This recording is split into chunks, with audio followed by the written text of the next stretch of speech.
Have you ever wondered how much of the Titanic is left these days? Now, if you haven't been living under a rock, you probably know that it's been over 100 years since the world's most famous ship turned into a wreck. The RMS Titanic, the world's largest sea liner from the beginning of the 1900s, sank during its maiden voyage, just a few days after leaving port. The ship struck an iceberg on April 14, 1912, taking down over 1,500 passengers of more than 2,200 who were on board the liner at that time. As shocking as this may sound, the Titanic took over 3 years to be built and only 3 hours to sink. And if it were today, the ship would have cost over $210 million to be made. It was last seen on the surface of the Atlantic at 2:20 a.m., and for many decades, that was the last time people saw it. It wasn't until 1985 that the whereabouts of the ship were discovered by oceanographer Robert Ballard, and some parts of the Titanic became visible once again. One of the first discoveries made by Ballard's expedition was that the ship was indeed torn in half before sinking. The early exploratory missions to the part of the ocean floor where the Titanic now lies could only see the hull and the deck of the ship. According to Ballard, the main purpose of these missions was to understand how to preserve the ruins from deteriorating. Another goal was to recover the huge number of personal items scattered along the seabed. The explorer later said the view down there was as shocking as it was emotional. In the field of debris around the wreck, the oceanographer discovered plenty of small objects and personal belongings, many of which he brought back to the surface. There were shoes, some fancier than others. There were pieces of clothing that belonged to crew members, and there were huge propellers. If on the surface they gleamed and shined, on the ocean floor they were embedded and devoured by sand. Ballard pointed out that the area where kitchenware was scattered measured more than a mile in length. There were enough plates, pots, and pans to fill up an entire industrial kitchen. For the first time ever, 3D animation footage reveals exciting images. The simulations show the Titanic's evolution from when she first set sail in 1912 until the state of her ruins today. But simulations weren't enough for deep-sea explorer James Cameron, who envisioned traveling to the heart of the wreck for the first time ever in the history of the ship. Yep, the same James Cameron who happens to be the director of a very famous movie about the ship. He has now dived 33 times to visit the wreck of the Titanic. Here's some fun trivia for you. The director says that his true passion has always been the ocean, and that ever since he was a kid, he wanted to study the sea.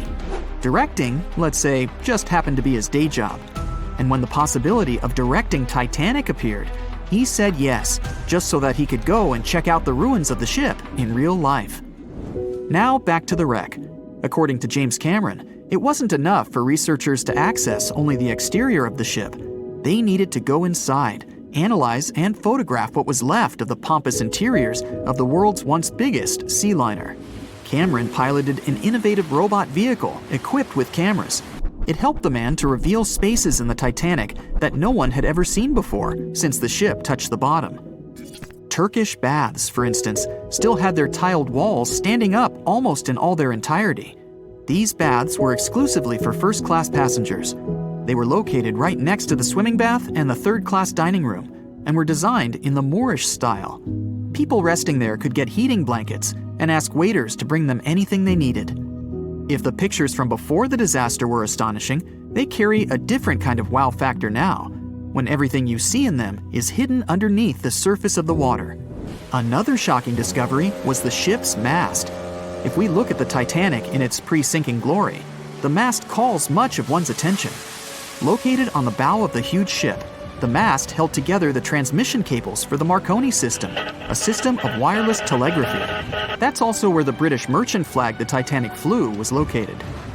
The mast stood at the height of a bit more than 100 feet and was equipped with a crow's nest. Nowadays, the mast is unrecognizable. Attacked by corrosion, it collapsed. The crow's nest broke apart too. Now we can see why the modern-day Titanic is a real treasure for deep-sea explorers. But as the wreck of the ship lies at an approximate depth of 12,500 feet, sunlight is non-existent there. So, piloted missions depend on high-end technological equipment to survey the area. Why do you think the Titanic went missing from the public eye for over 70 years? Well, because at that time, technology wasn't advanced enough for people to go down there, as well as bring back good footage of the wreck. Filmmakers were the ones who drove this technology to its advance by trying to film underwater. They began by building boxes to put their cameras inside. And now, deep-sea photography is highly advanced and allows us to marvel at the awesomeness of underwater life. Of course, taking pictures under the sea is no easy feat. For one thing, to withstand that crazy underwater pressure, submarines need to be really strong and have thick walls, no thinner than 11 inches. Plus, explorers need to understand how to film and photograph when there's almost no light around. There was another thing that made documenting the Titanic even more difficult. When the wreck of the ship was rediscovered by scientists, it was covered with red-colored rusty bacteria that made it even harder to take good pictures. As it happens, the color red does not reflect well underwater, which is unfortunate for photographers. For this reason, human-operated vehicles that go down to tour the ruins are equipped with powerful lighting devices. When you see some parts of the ship from afar, they look as if reddish-brown wax has been dripping all over the Titanic's ruins. But in reality, these icicle-shaped structures are colonies of microorganisms. When the ship sank, it brought down with it an enormous amount of bacteria that hadn't existed at the bottom of the ocean before. But now, these bacteria, together with the extreme conditions at the bottom of the ocean, have turned into a disastrous combination for the ruins of the ship. These red colonies of microorganisms actually feed off of iron and steel, which is basically all that is left of the Titanic. One kind of those microorganisms are bacteria called Halomonas titanicae. They can eat up to 220 pounds of iron per day. This makes the Titanic a colossal food source for them. There have been lots of speculations regarding the life expectancy of the ship's wreck after researchers discovered this bizarre rust. But according to Cameron and his research team, the Titanic isn't going to disintegrate anytime soon. In one of the latest expeditions down to the wreck, a piloted vehicle was funded to identify specifically one stateroom. It belonged to a very important passenger, Sir Benjamin Guggenheim. Yes, just like the museum. Guggenheim was the son of a mining magnate and a member of the elite group that boarded the transatlantic journey of the Titanic. Born in Philadelphia, Guggenheim was traveling back home to the US. But, as we all know, he never made it to his final destination. For the price that ranged from 400 to 800 pounds back in 1912, the equivalent of 84,000 pounds nowadays, one could book accommodation that was called a stateroom. Staterooms on the Titanic were the most luxurious kind of first-class rooms. They were located on the B or C decks and were decorated in more than 11 different styles, ranging from Jacobean, Georgian, Italian Renaissance, and the list goes on. These rooms were filled with carved paneling and marquetry made from exotic and rare kinds of wood, such as mahogany, oak, and so on. Guggenheim occupied one of these luxurious rooms, and 100 years later, one of his descendants funded an entire mission just to locate the precise stateroom the man stayed in.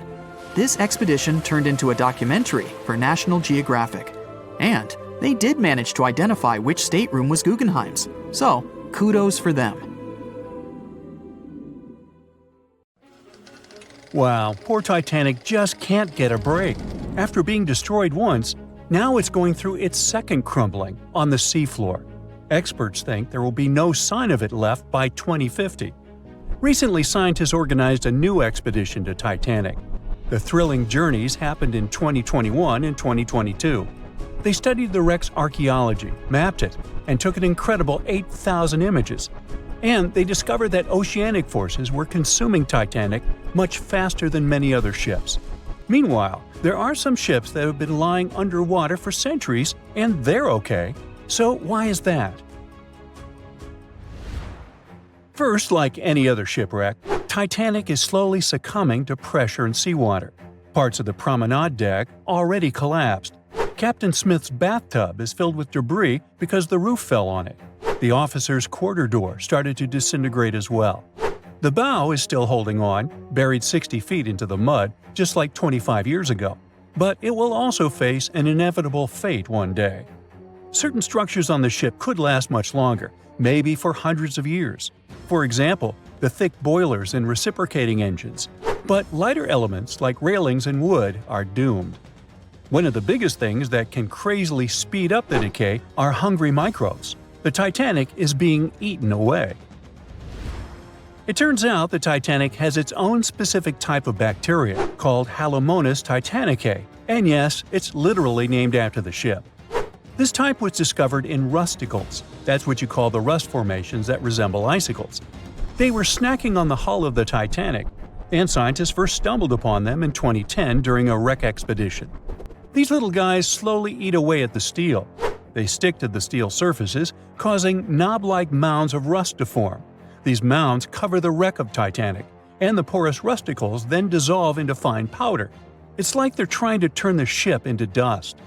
Add the immense water pressure, super cold temperatures, and salt, hence the fast decay. But bacteria isn't the only problem. There are two main things that determine how long a shipwreck might last after sinking. The first one is oxygen, or rather the lack of it. As you go lower and lower in the ocean, the oxygen levels drop significantly. Surprisingly, this really slows down the decay process. Oxygen is very important for life, and if there's none, many organisms just simply don't do well there. Also, some chemical decay processes, like iron rusting, require oxygen. That's why ships that sank in shallower, oxygen-rich waters usually deteriorate much faster. The Titanic did lie in an area with low oxygen levels, and initially, this helped to preserve its structure better. But then it adopted its own type of bacteria like a pet.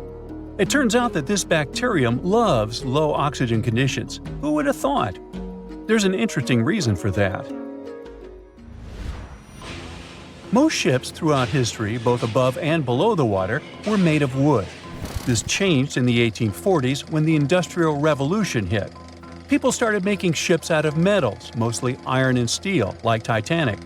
Finally, they started getting bigger and stronger. Aside from the Titanic, there was also the Lusitania and other luxury ocean liners. At first sight, metal ships are much better. They outlast the wooden ships even underwater. Even though they rust away, they still last tens of times longer than the wooden ships. Decomposing wood is like a feast for animals and microbes searching for organic matter to gobble up.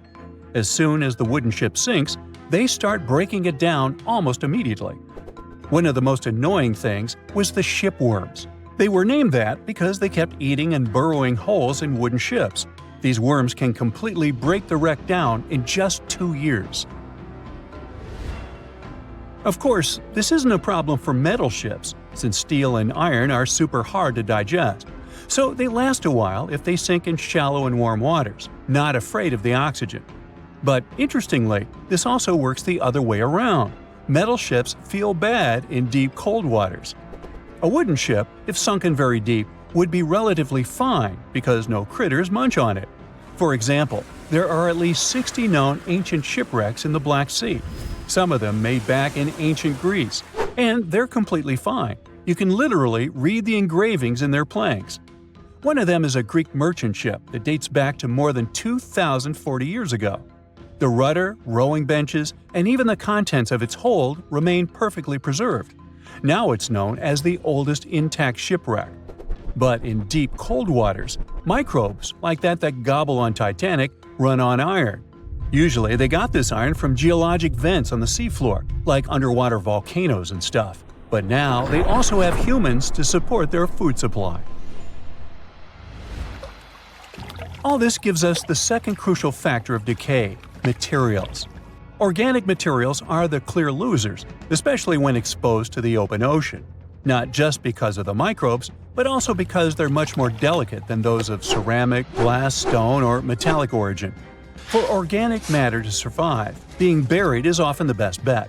The thing is, fossils that are buried underground are well protected from oxygen and bacteria that contribute the most to the decay. Take for example the Mary Rose, a Tudor ship that sank in the 16th century near England. Many of its wooden structures and artifacts were well preserved, all thanks to being buried in mud. Or the Ship of Gold. This ship sank off the coast of Northern California in 1857. It had a wealth of treasures on it, hence the name. In 1991, a couple of divers stumbled upon a crazy find: a pair of work pants from this ship. The pants are 150 years old, but they survived because they were in a buried and sealed leather chest on the ship of gold, so no oxygen or microbes could reach it. The owner of the pants, John Demmett, survived the wreck back in the day, but all his gear sank. The recovered pants fetched over $100,000 at auction in 2022. But even though the Titanic will completely decay, perhaps by 2050, it will have an interesting fate. As mentioned, these shipwrecks rest on some crazy depths, between 9,800 and 20,000 feet. There lies the Abyssal Plain, one of the flattest, most depressingly desolate places on Earth. It's an endless expanse of muddy seafloor. Occasionally, you can find some rocks and boulders here and there. They were once picked up by drifting glaciers. Glaciers calve into icebergs, like those that caused the catastrophe, and the icebergs drop these rocks on the seafloor as they melt. Places like this are scary to humans, but for tiny marine life, they're awesome. This vast, quiet area is home to burrowing worms and other tiny creatures, and one of their favorite places to thrive in are occasional shipwrecks. The Titanic will become their home, a so-called artificial reef. Even after the decay, its structure will provide a substrate for marine life, like a building framework. Such artificial reefs create little unexpected pockets of life in underwater deserts. Coral loves to grow on wrecks, and this creates some structure for little critters to hide and nestle in. The Titanic is already transforming into a vibrant place full of corals and small animals. The images show an amazing variety of life: shrimp, squat lobsters, and even curious rat-tail fish cruising around the site. As a reef, the Titanic will continue to thrive for centuries to come.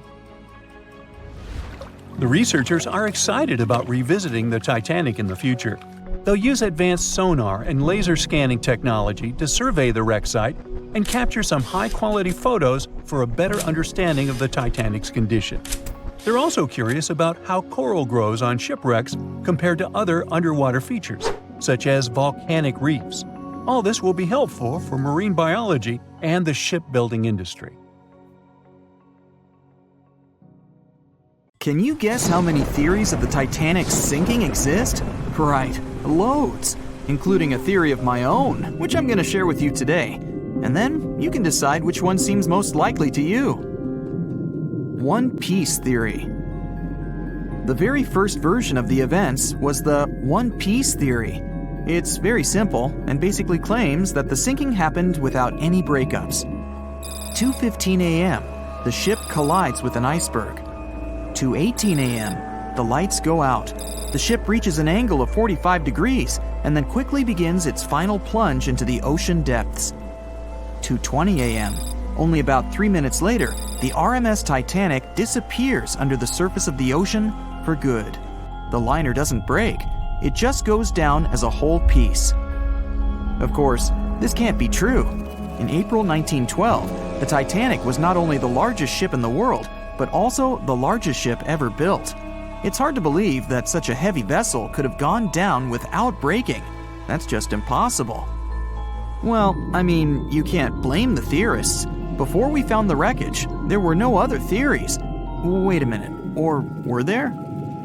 The day after the disaster, the survivors gave their interviews. They talked about what had happened, and some of them claimed that the ship had actually broken in two when it had been flooded. For example, Jack Thayer, a 17-year-old boy, outlined the sinking as he remembered it, and L.D. Skidmon drew a sketch based on his description. The picture clearly showed the ship breaking in half. But no one believed Jack or other witnesses. There was no evidence, so their claims were received with a grain of salt. But in 1985, things changed. First breakup theory. That's when Robert Ballard found the wreckage of the Titanic in the depths of the ocean. When people saw the wreckage, it became clear that Jack and the other survivors had been right. The Titanic did indeed break in two when it sank. So it's time for a new theory. 2:15 a.m., the keel breaks, the starboard list eases, and the hull continues to bow and crumble. 2:17 a.m., the galley sections break off. The towers immediately drop under their own weight. The lights go out. The stern is pulled into the air. the bow breaks off and starts sinking. The aft is barely hanging on to the starboard side of the stern section superstructure. The stern section slowly lists over to port as it begins sinking again. It rises up one last time and pivots in a semicircle as it sinks. It all sounds pretty convincing, right? But people began to find plot holes in this theory. For example, the Titanic couldn't have held together until it reached such a high angle. The breakup would have had to begin much earlier. This only meant there was still a vast field for research and speculations. So people started to come up with their own possible scenarios. How about we look first at the ones no one likes? V-brake and Aaron 1912 V-brake. According to the first breakup theory, the Titanic reached a high angle, and the weight of its unsupported stern caused it to crack from the top down. But it's physically impossible. So, are there any other ideas? In 2006, Roger Long, a naval architect, decided to research a so-called V theory. 2:17 a.m. The breakup begins at a shallow angle, perhaps as little as 11 degrees. The upper structure fails and starts to crack. At this moment, only its double bottom is holding the Titanic together, but it starts to bend under the strain too, failing the ship. Water is pouring through the crack. It increases the weight in between the two sections, bending the Titanic the other way and pulling it into shape somewhat resemblant to the letter V. The upper decks get mangled and bent together. The bow heads for the bottom, and the stern is the last to sink. This theory has since been disproven many times, though. Roger Long believed it because the broken edges of the upper decks in the Titanic's bow section were all mangled and crushed.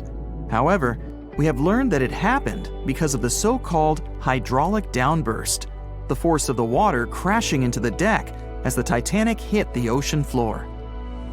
Another V-brake theory states that the bow had risen out of the water after the break.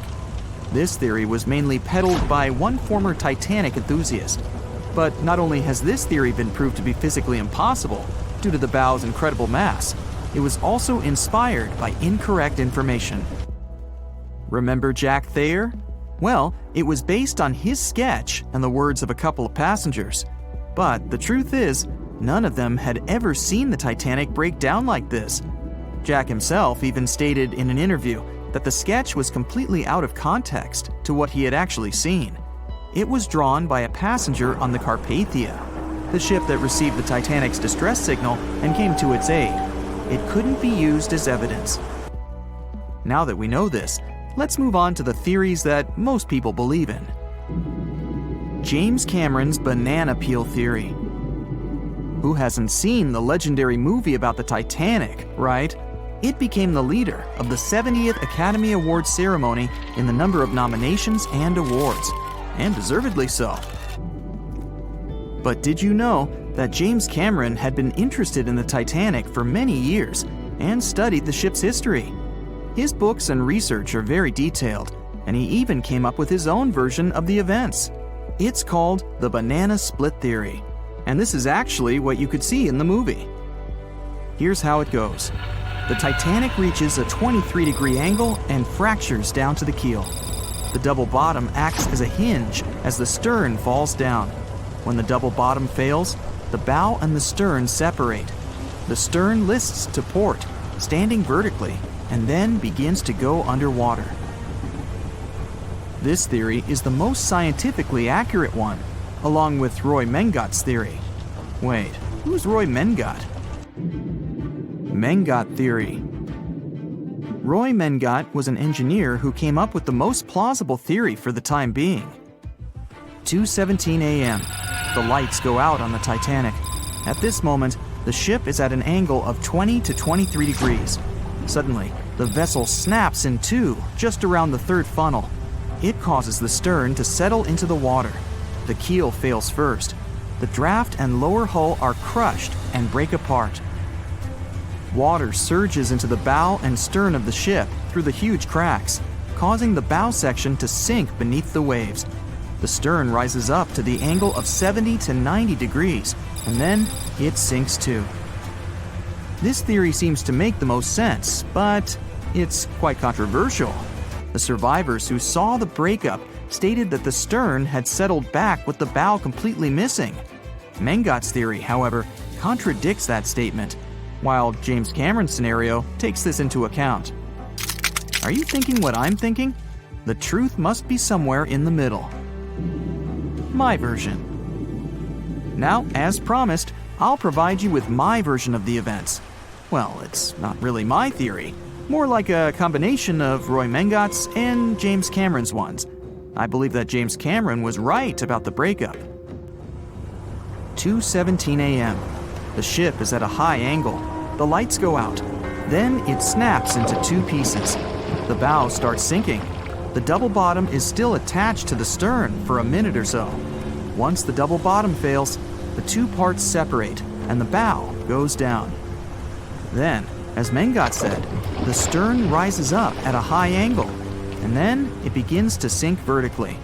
It might have actually happened because the survivors stated that they had seen a clean break. This means it couldn't be hidden. And they had also seen the stern staying vertically in the air for a long enough time, probably a few minutes, before disappearing. Anyways, all of these are just speculations. Regardless of how the Titanic broke apart and sank, it was a great tragedy. It's already been 110 years since the Titanic collided with an iceberg and sank. Did you know that in 2022, the Blue Star Line Company is completing the construction of an exact replica of the Titanic? Called the Titanic II liner, the ship will be sent sailing along the same route with 2,400 people on board. Let's hope that everything goes well for them. It was the biggest ship ever built in its time, and it was supposed to be unsinkable. But within days of steaming out on its first voyage in 1912, the Titanic was gone beneath the relentless waves of the North Atlantic Ocean. And of its more than 2,200 passengers and crew, only 706 survived that dreadful night. Would a smaller ship have fared any better in the same situation? Did the size of the iceberg truly matter in the end? Was it a mistake for the ship to change course at the last minute as it tried to avoid impact? These are three questions that have people pondering, what if? We do know that Titanic was considered an engineering marvel in its day. Designed by Thomas Andrews for the British shipping company White Star Line, it was just over 880 feet long and 175 feet tall. Built with abundant space for 840 staterooms, a swimming pool, a squash court, a gym, and 2 dining rooms. But it was below deck that one of its most impressive new features could be found. Titanic's hull was divided into 16 compartments designed to be watertight. Up to 4 of these compartments could take on water in the event of a breach, with the remaining 12 helping to keep the damaged ship afloat. It was thanks to these compartments that the ship was regarded as unsinkable. Rumor has it that Philip Frank, White Star Line's vice president, even declared, "There is no danger that Titanic will sink. The boat is unsinkable, and nothing but inconvenience will be suffered by the passengers." On April 14, 1912, that proved to be mistaken when Titanic struck an iceberg. As ice ripped along the ship's hull, several of those watertight compartments ruptured.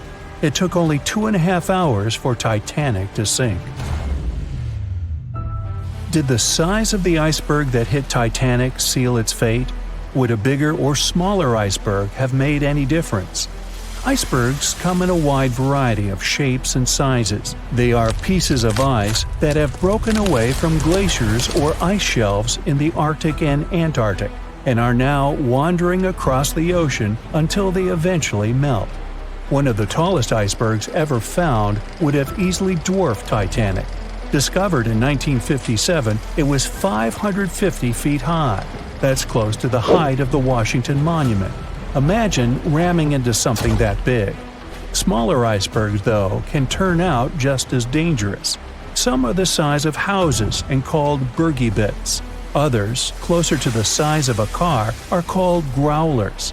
These can be much harder for ships and boats to locate, making them more difficult to avoid. And though smaller, they can produce a lot of damage when hit.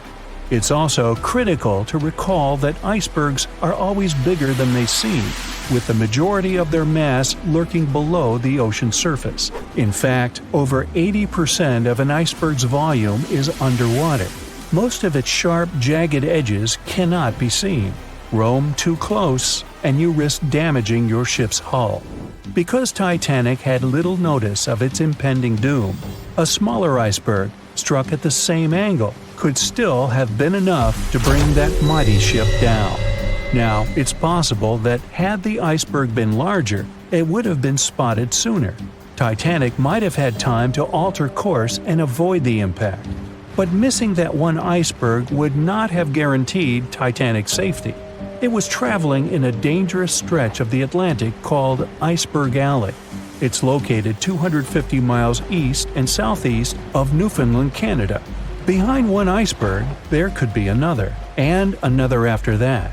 And so the crew on board had to remain very attentive to avoid several potential collisions, not just one. A smaller ship might have been better suited for the trip. Titanic's size was certainly a challenge when it came to steering. In fact, it had just left her dock in Southampton when it nearly collided with another smaller ocean liner, the SS New York, missing it by just 2 feet. The gigantic steamship was obviously not made for maneuvering quickly in tight quarters. A ship that size required time and space to change course. But when it comes to ships versus icebergs, a ship's size doesn't always matter. The Islander was a steamship designed to travel the Inside Passage in Alaska. In the summer of 1901, it struck an iceberg, which tore a hole in the front portion or bow of the ship. The vessel did not sink right away, and the crew tried to steer it to safety. Ultimately, its bow completely submerged, and its stern was lifted up and out of the water. It didn't take much longer before the ship sank completely. Of the 168 passengers and crew members, 128 survived, and $3 million in gold was lost. Islander had a 240-foot hull, making it almost a quarter of the size of Titanic, and that smaller size didn't seem to be much help in preventing a collision with an iceberg. And then there was the Hans Hedtoft in 1959. Also known as the Little Titanic or the Danish Titanic, it was referred to as the safest ship afloat. It was 272 feet long with 95 people on board. Much like the real Titanic, the Hans Hedtoft was specifically engineered to handle most of what the sea could throw its way. Along with its double steel bottom, it also had an armored bow and 7 watertight compartments. How could such a ship sink? But it could, and it did. It was on its first voyage, returning to Copenhagen, when it ran into trouble. On January 30th, it hit an iceberg. An SOS was sent, but when the Johannes Cross arrived to help, the Hans Hedtoft was nowhere to be found. The only evidence of the ship's existence was a lifebelt that was washed ashore in Iceland 9 months later. Again, the ship's smaller size didn't work in its favor. A smaller size of Titanic wouldn't have guaranteed a safe voyage in 1912. The final what-if concerns the last-minute choice when the iceberg was spotted and the alarm sounded. First, Titanic could attempt a complete stop, but this wasn't an option as the ship needed a half a mile to come to a halt, and the iceberg was a mere 900 feet away. Second, the Titanic could attempt to avoid the iceberg by steering away from it. This is what the captain ordered, but the attempt was unsuccessful, resulting in a deep gash across the ship's hull. The final option? To hit the iceberg head-on. Would this have made any difference? The answer is an intriguing maybe. Some think a head-on collision would have saved Titanic. In this scenario, the collision would have limited the damage to the very front of the ship, instead of the iceberg tearing through the hull and compromising several of the watertight compartments. Only 4 of the compartments would have been breached. This meant the others could do their job of keeping Titanic afloat. The ship could be stuck, unable to move, but it would remain above water until help arrived. This would provide a ship like Carpathia enough time to reach the scene of the accident and bring the people on board to safety.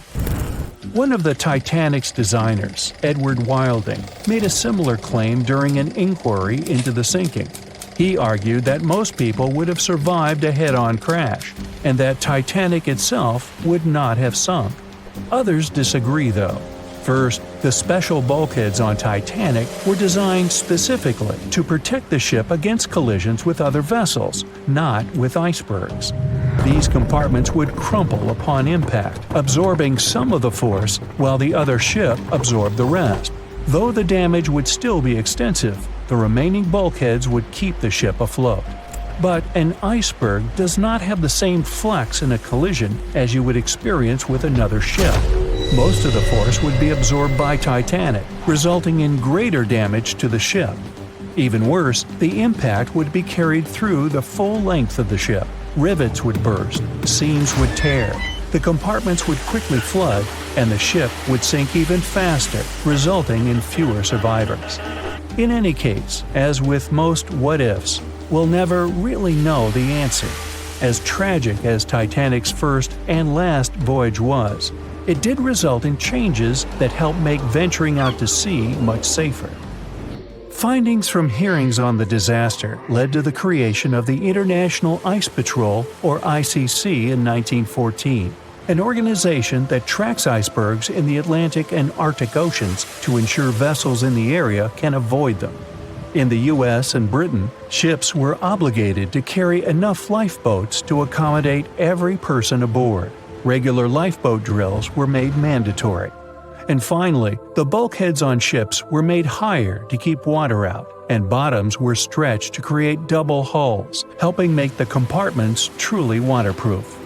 There's no denying that Titanic was a terrible tragedy, but the lessons learned from that night to remember has helped prevent many more. It's April 10th, 1912, a sunny spring day. You're one of the first-class passengers aboard the Titanic, just as the ship is about to depart from Southampton. Imagine everyone's excitement, fresh spring air, the sounds of the sea. You're strolling along the highest deck of the Titanic when you notice several lifeboats. As you start counting the boats, you recall the ship's capacity. It's just over 3,000 people. Wait, but are there enough lifeboats for everyone aboard? Let's look into the numbers. The Titanic could carry a needed total of 64 lifeboats, a number which could have easily helped to save all the passengers on board. Chief designer Alexander Carlisle planned to equip the ship with 48 lifeboats, but the Titanic ended up with a mere 20. The fact that this number of lifeboats wasn't enough for all the passengers was not illegal at the time. This was because the number of lifeboats required was calculated based on the tonnage of a ship, not her passenger capacity. Speaking of the Titanic, this number of boats was chosen for aesthetic reasons, to make the decks look less crowded to the ship's elite and high-class passengers. After the final decision on the lifeboats was taken, Carlisle quit his job. Passengers' strolls on the Titanic's decks were pleasing to the eye, but were they worth it in the end? In 2012, a century after the wreck, new documents related to the scandalous lack of lifeboats were uncovered. It appears that a safety inspector named Maurice Clark proposed the addition of at least 10 more lifeboats, 5 hours before the ship was supposed to set sail. But since the ship's owners clearly wanted to leave on time, his plea was overlooked. He was also warned that unless he kept this secret, he would be fired. In retrospect, had the owners followed his advice, an estimated 700 more people might have survived that night. The 20 lifeboats you counted, those that actually made it on board, could have carried only a third of the passengers, even at their full capacity. But tragically, some of them were launched with as few as 12 people, when they could have easily saved up to 65 people each. To add to the disaster, the Titanic's crew members were not properly trained on using the lifeboat launching equipment. That's why the boats were launched slowly, improperly, and sometimes without the right supervision. Out of the 20 lifeboats, only 18 were set afloat correctly. Also, passengers were not informed about safety measures. A lifeboat drill should have taken place on the 14th of April, but the captain eventually canceled the event. One of the many myths surrounding the Titanic and its catastrophic ending is also related to the lack of the necessary number of lifeboats. There was no maritime law at the time that said women and children should get into lifeboats first. But it was a universally accepted custom in such types of situations as a shipwreck. Shortly after the Titanic had sunk in the icy Atlantic waters, rumors started to spread. It was said that some desperate men had resorted to dressing up as women in those final moments before midnight on April 14, 1912. They wanted to get a spot on the lifeboats and have a chance to save their lives. At the same time, there's little to no evidence that any of the male passengers of the Titanic had actually done this. In any case, what happened to those 20 lifeboats that were on board the Titanic after the ship hit the iceberg? What we do know is that all these boats were launched between 12:40 a.m. and 2:15 a.m., with a total of 718 people on board. By the time they were rescued by the RMS Carpathia at about 4 a.m. the same day, only 705 people had remained alive. It took the crew of the RMS Carpathia more than 4 hours and 30 minutes to pick up all the passengers and 13 of the lifeboats. This was as many as the rescue ship was allowed to carry. The rest of the now empty lifeboats were left adrift at sea. Those salvaged were later given back to the White Star Line, the British shipping company which operated the Titanic. Strangely, after being returned, they appeared to have vanished from official records. The last image ever taken of the 13 surviving lifeboats was of them getting unloaded in the New York harbor. Sadly, and ironically, that's where the Titanic was supposed to be on April 18, 1912. The lifeboats were then rid of their Titanic nameplates or any other markings that could have linked them to the ship. Some sources claim that the boats were eventually destroyed. But was this actually the truth?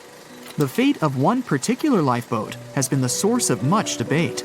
Collapsible Boat A, the last one to leave the ship, was retrieved by the RMS Oceanic a month after the crash. At that time, it was a shocking 200 miles away from the spot where the Titanic had sunk. Also, in the boat, there was a wedding band engraved with the words "Edward to Gerda," a sad omen to a couple that were lost at sea after managing to escape the sinking Titanic. Later identified as Edward and Gerda Lindell, the couple was traveling from Sweden to the U.S. to relocate.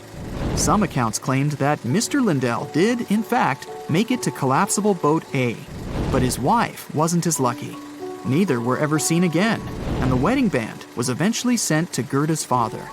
The recovery of Collapsible Boat A was recorded in both photographs taken by the crew on board the RMS Oceanic and by a detailed handwritten account of a fellow passenger.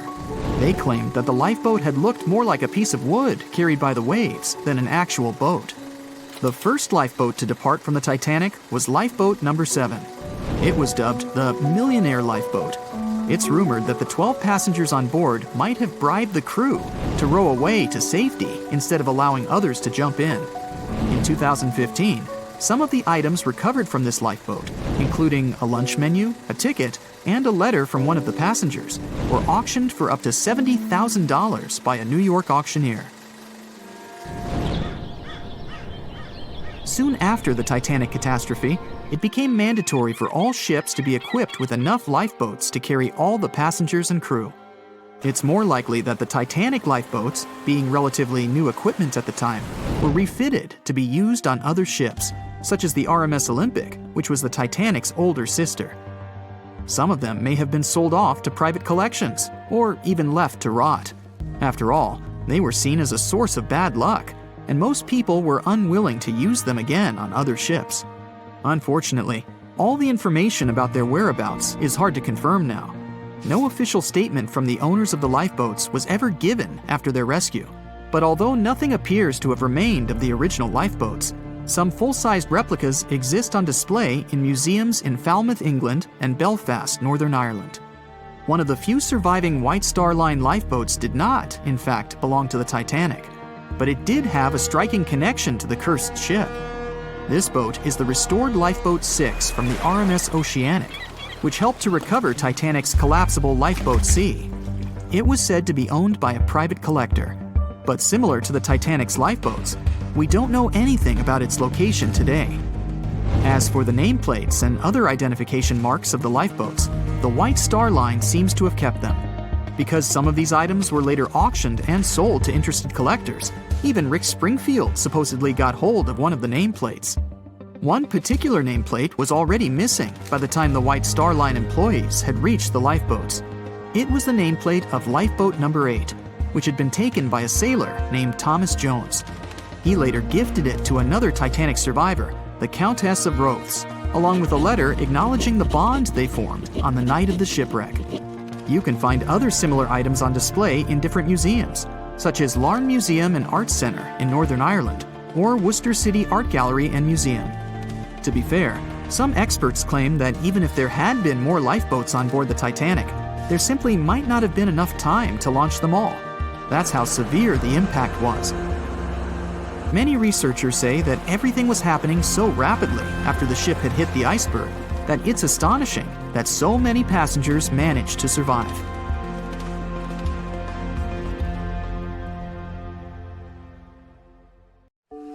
Once a famous giant, the largest ship of that time, now two grand pieces lying on the ocean bottom about 2,000 feet apart, torn by the catastrophic collision of time itself.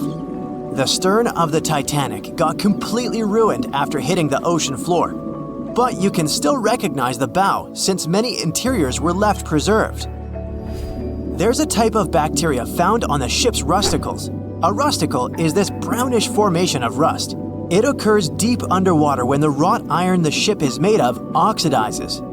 It means the bacteria eat the iron of the Titanic's hull, piece by piece.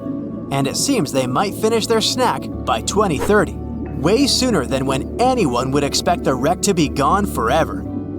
You may think it would probably be easier to take the wreck out of the water so that we got to keep it, but it would fall apart if anyone tried to do that. It's been in the water for more than 110 years now, and is now so rusty that no one would be able to reconstruct some parts even if we managed to get the ship out of the ocean depths. What do you think? Could any of about 700 people that had survived the sinking of the Titanic hear it hit the ocean bottom? The largest ship that had ever been made till then disappeared literally before their eyes after all. But sound most likely wouldn't have traveled from water to air. We can't hear that well in water because our bodies are not designed to hear in such environments. And although passengers were close to the sinking site, the Titanic still hit the bottom a long distance away, 12,500 feet. There are so many underwater landslides and earthquakes we cannot hear, and they make way more noise than a single ship slamming into the ocean floor. Most vibrations and sounds must have dispersed over a large area. Also, the downblast of water, which many believe hit the Titanic after it had touched the bottom of the ocean, would have pushed back the majority of the potential acoustic vibrations. Plus, the bottom of the ocean is not hard enough to produce such loud noises. Many survivors said they had heard terrifying noises as the Titanic was breaking apart, but none mentioned hearing anything after the ship disappeared below the surface of the water.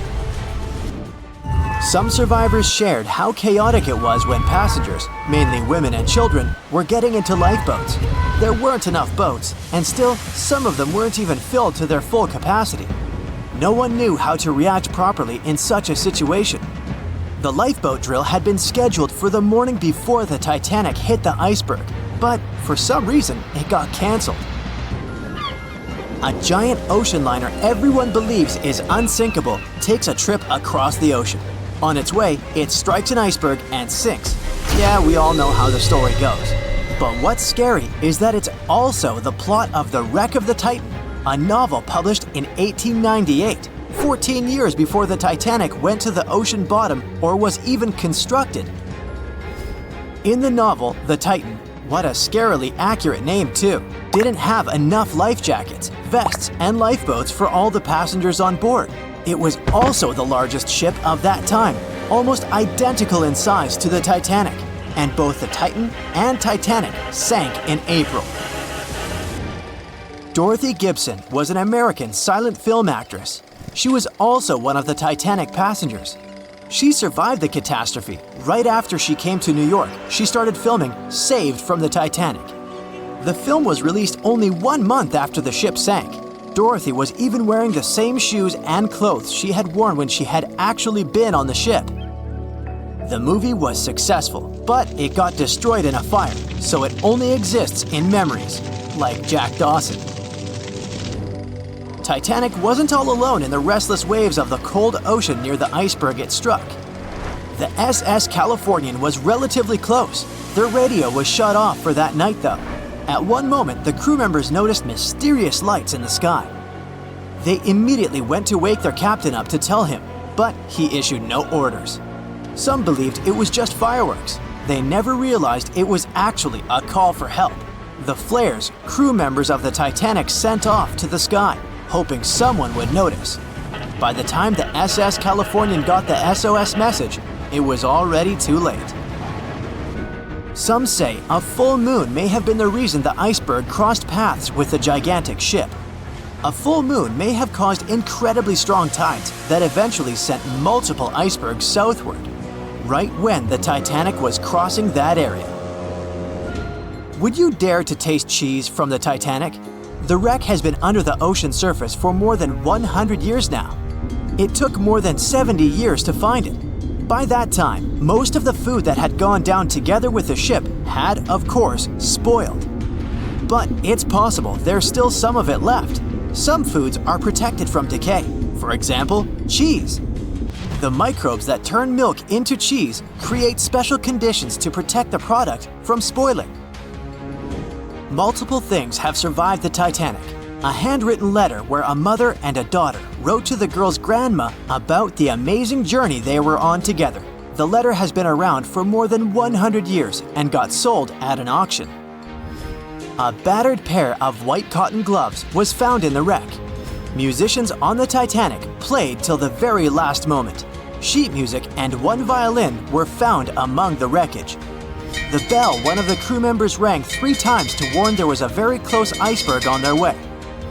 A pocket watch that stopped at 1:45 a.m., the time when the ship went under the water. Perhaps one person could have changed what happened on the Titanic. David Blair was a pretty lucky man. He was supposed to take the spot of the second officer of the Titanic. He was pulled out at the last moment, which eventually saved his life. It was a great thing for him, but something clouded his joy.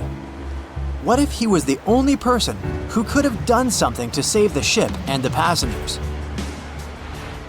Back in the day, ships didn't have smart advanced technology like they do today. They couldn't see a threat on the horizon.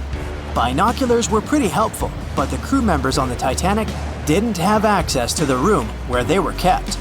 David Blair was the man responsible for the keys. He left the ship in a hurry and forgot to hand over the keys that were in his pocket. Maybe if the crew members had had access to the binoculars, they would have seen the iceberg on time and had enough time to change course. It's possible that the giant iceberg that sent the Titanic to the ocean bottom was made of snow that had fallen in southwest Greenland.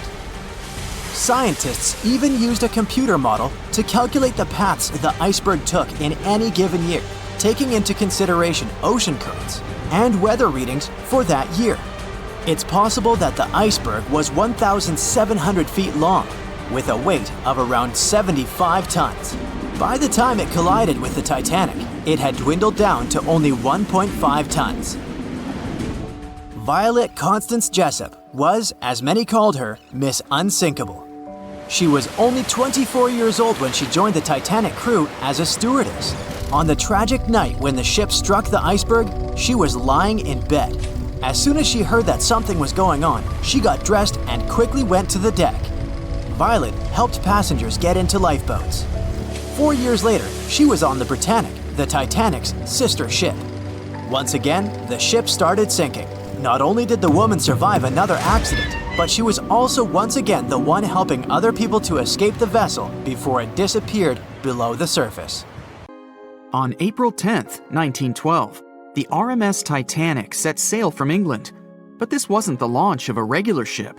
The Titanic was the largest liner ever built at the time. It was 882 feet long. That's nearly the size of 3 soccer fields. And measured from the hull to the top of the smokestacks, the ship was an impressive 175 feet tall. That's the size of a 17-story building. Deemed unsinkable, it took 3,000 workers almost 3 years to build. But a mere 4 days into its very first voyage, at 11:40 p.m., the ship collided with an iceberg and was lost beneath the waves of the Atlantic Ocean. It took the liner only 2 hours and 40 minutes to sink. And of more than 2,200 passengers and crew members on board, only 706 survived. The wreck would remain lost for another 73 years, hiding its many secrets within the frigid Atlantic waters. And if it wasn't for a man whose whole life had been devoted to exploring the sea, the giant ship might have remained lost for a lot longer. That man was Robert Ballard. As a child, Ballard was obsessed with the ocean. This fascination started when he was just 12 years old. That's when he watched a film adaptation of Jules Verne's science fiction novel, 20,000 Leagues Under the Sea. It had everything to spark a young person's imagination, from adventure and strange creatures to a powerful underwater vehicle called the Nautilus. It could travel anywhere in the world you wanted to go. From that moment, life on dry land was no longer in Ballard's future. When he was 23, he was assigned to the Deep Submergence Group. There, he helped develop techniques to search the ocean floor. His biggest accomplishment was the creation of Alvin. It was a small, easy-to-maneuver submarine that could carry 3 people. It also featured an external mechanical arm designed to gather underwater samples while the crew remained safe and dry inside. Alvin the submarine quickly proved useful for a variety of tasks. For example, once it was used to track down an aircraft that had crashed into the sea. But the vessel experienced a series of setbacks. In one case, it was attacked by a swordfish, which caused the submarine to resurface quickly. The swordfish, still stuck in the outer skin of the submarine, became that night's dinner. And in October 1968, the submarine was being lowered into the water when the cables holding it snapped, sending it careening into the ocean along with 3 crew members on board. And because the small vessel was still open, it immediately filled with water and quickly began to sink. Luckily, the crew managed to escape, but Alvin was gone. Bad weather hampered multiple attempts to recover the vessel. It wasn't until the following year that it was finally returned to the surface. In time, Alvin would be improved. Its hull would be strengthened by titanium, giving it a higher depth rating, thus making it even better suited for ocean exploration. The specialized submarine would come in handy in many of Ballard's 100-plus expeditions. The man was one of the first to explore an underwater mountain chain called the Mid-Atlantic Ridge in the Atlantic Ocean. And when he found thermal vents in the Galapagos Rift in the late 70s, he also helped discover and document the process of chemosynthesis. That's a complicated chemical synthesis of food energy by bacteria. But his biggest discovery was still to come. Ballard claimed he'd never been a Titanic fanatic, but he eventually became obsessed with finding the ship after watching other explorers try and fail. As he said, Titanic was clearly the big Mount Everest at the time. Many others had tried, many that I thought would have succeeded, or should have succeeded but didn't. Ballard began thinking about finding the ship as early as 1973, and 4 years later, he actually made an attempt. He used the deep-sea salvage vessel Sea Probe, which was a drill ship equipped with cameras and sonar. But he was forced to give up when the drilling pipe broke. It just wasn't his time. In the early 80s, a Texas oil man named Jack Grimm tried to find the wreck on 3 different occasions. Once, Grimm was actually right over the Titanic, but his equipment failed to detect it.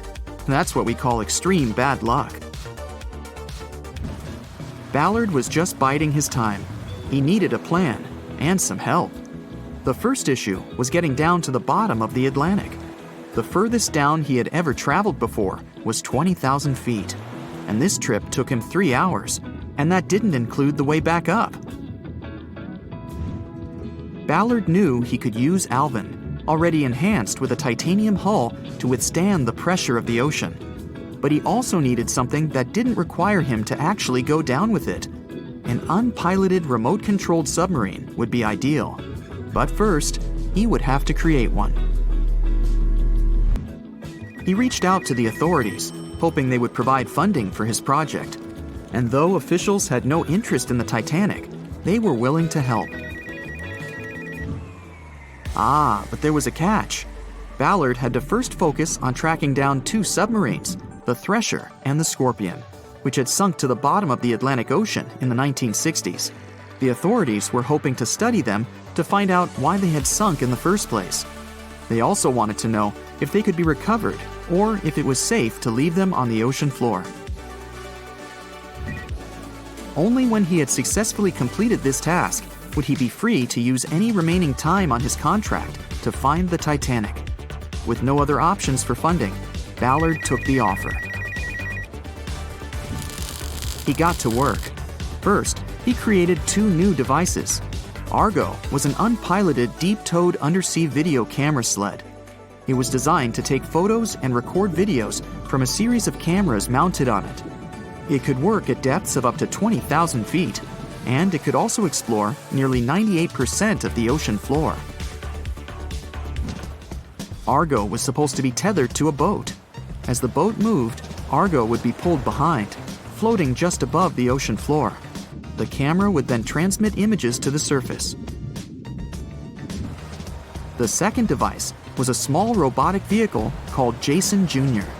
It was also controlled remotely, which allowed the crew inside a submarine, like Alvin, to get closer to and photograph underwater objects. Ballard was now ready. He knew he had to find those submarines quickly, and it didn't take him long. Much to his relief, the search was relatively simple, and he was able to fulfill his obligations with 12 days to spare. With almost 2 weeks to devote to finding the Titanic, he set out to explore the ocean. He focused the search close to Newfoundland, Canada, pulling Argo along the ocean floor and reviewing the images it collected. And after a few days of nothing, they eventually found riveted hull plates and a boiler. Could this be it? The next day, a ship's large bow was revealed. On September 1st, 1985, Ballard and his fellow crew members realized they had finally found the infamous ship. The discovery resulted in a mix of emotions. Ballard was excited to be the first to find the Titanic's final resting place, but he was also overwhelmed by the sense of grief for those who had suffered when the ship had gone down. Over the next 4 days, the crew explored the wreck. They found the crow's nest, from where the Iceberg had first been spotted. Plus, there was finally evidence of how the massive ship had split in two before sinking, with both halves of the ship found. There was furniture and dinnerware, and sadly, several leather shoes of those who hadn't made it to safety were scattered about the ocean floor.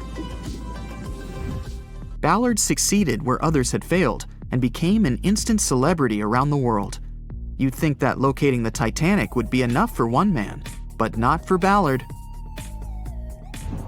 In 2019, he took on the challenge of solving another mystery, the disappearance of Amelia Earhart. Earhart had attempted to be the first woman to fly around the world. Unfortunately, she disappeared somewhere over the Pacific Ocean in 1937. She and her plane were never found. Ballard hoped that his luck with the Titanic would help with finding where Earhart had gone down, but his expedition failed to find anything. And though Robert Ballard has found more shipwrecks than anybody else, it's only the tip of the iceberg. It's estimated that there are over 3 million shipwrecks in the ocean, and Ballard has only located 100 of them. Now, in his late 70s, the man is hoping to encourage young people to continue his work of exploring the ocean and its many mysteries. In 1989, he started the Jason Learning Project to inspire grade school students to pursue science, technology, engineering, and math. He has his own research vessel called the EV Nautilus, after the name of the submarine in Jules Verne's novel. a fitting tribute to the story that inspired his career. A beam of electric light pierces the darkness over the calm waters of the Atlantic Ocean. The Titanic is quietly making its way through the waves, its passengers asleep, when suddenly a monstrous white shape is caught in the light beam. The fateful Iceberg is about to rend the side of the legendary ship.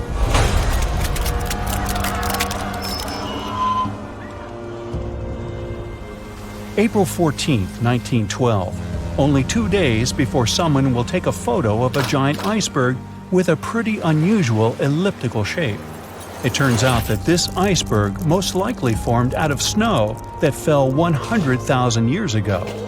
Researchers used computer modeling to figure out its origin. They used data from 1912 and added some new information about winds and ocean currents. They concluded that the iceberg was probably a part of a small cluster of glaciers in southwest Greenland. These days, it's possible to calculate the routes of such icebergs in any given year in the past. So the infamous chunk of ice was on its way from Greenland to an area further south from Cornwall. If the ship had passed through that region only 2 days later, the iceberg would have moved far away from the point where they met. At first, the weight of the most well-known iceberg in the world was 75 million tons. With time, it started to slowly melt away. And when it sank the Titanic, its weight was only 1.5 million tons. By the time of the collision, it had probably been melting for months, but it was still a true monster. When the Titanic sank, the iceberg was 400 feet long, and more than 100 feet of its surface was above the water. Some people believe it was a supermoon that caused the Titanic to sink. That night, there was a rare lunar event. It hadn't happened for 1,400 years. In normal conditions, the iceberg wouldn't have traveled so far south without melting and losing the largest part of its mass. But the supermoon could have been the reason for an unusually high tide that pulled the iceberg away from the glacier way faster than usual. There's a specific type of bacteria that slowly consumes the remains of the Titanic. Salt corrosion, ocean currents, freezing temperatures, plus this rust-eating microorganism might consume the entire wreckage. American actress Dorothy Gibson was aboard the Titanic. She survived, and when she arrived in New York, she started filming a movie called Saved from the Titanic almost right away. The movie was released only a month after the Titanic sank, and in the movie, she even wore the same shoes and clothes she had during the actual disaster. The movie was a big success at that time, but the only known copy was destroyed in a fire.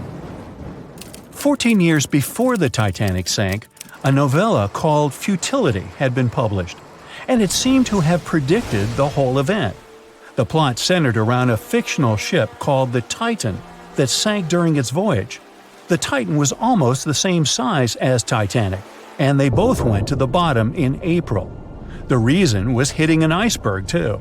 Both the real and fictional ships were described as unsinkable, and both of them had the legally required number of lifeboats, which, as it turned out later, were nowhere near enough. We've seen it in the movie, but there were some real-life love stories happening on the Titanic, too.